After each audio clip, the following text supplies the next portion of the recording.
Subscribe करू Shyama music channel के आ घंटी के निशान के जरूर दबाओ सबसे पहले ऑडियो आ वीडियो देखवा आ सुनवा के लिए।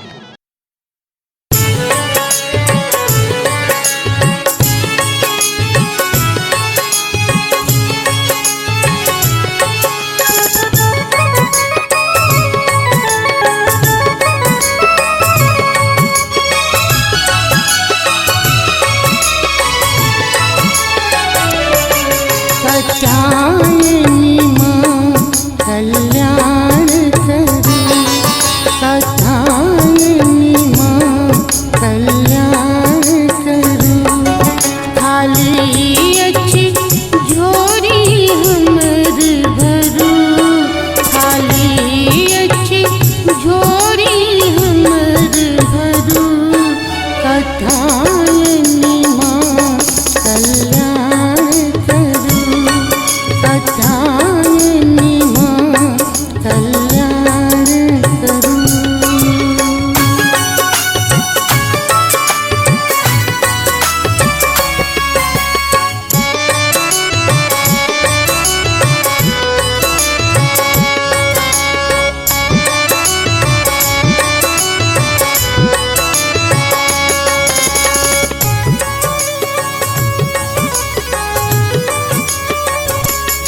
किया क्रोध में आँखी दुनु लाल के नीचे, किया क्रोध में आँखी दुनु लाल के नीचे। पीवे खातिर लहू जी बाहर के नीचे,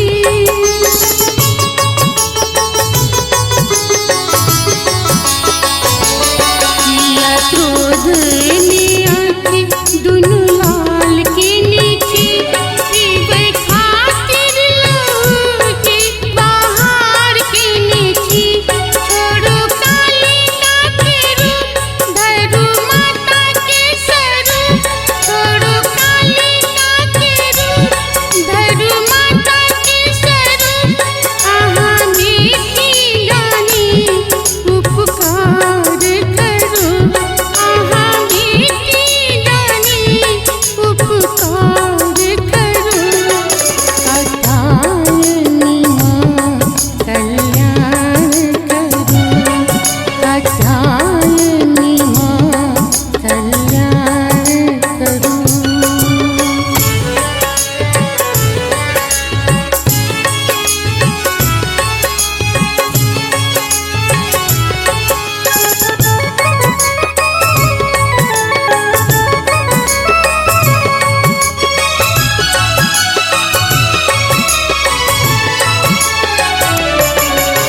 पापी अधम के उधार के नीचे, सती पापी अधम के उधार के नीचे।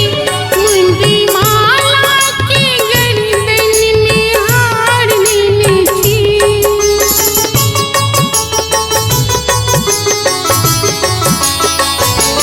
सती पापी अधम के उधार के नीचे। मुंडी माला के गर्दन में हार नीचे। हे काली जगदम्ब किया की नीचे विलम्ब, हे काली जगदम्ब किया की नीचे विलम्ब।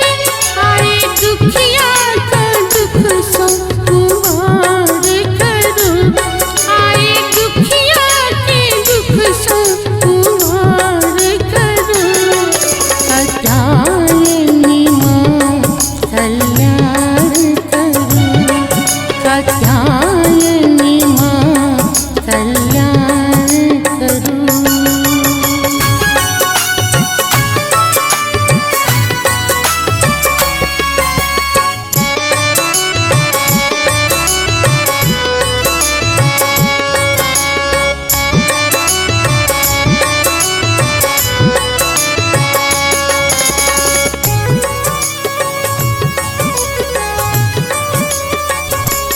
नित्य पूजा में चरण हम ध्यान करे छी, नित्य पूजा में चरण हम ध्यान करे छी।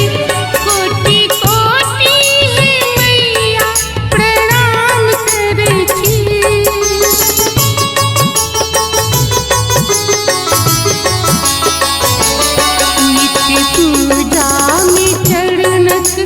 ध्यान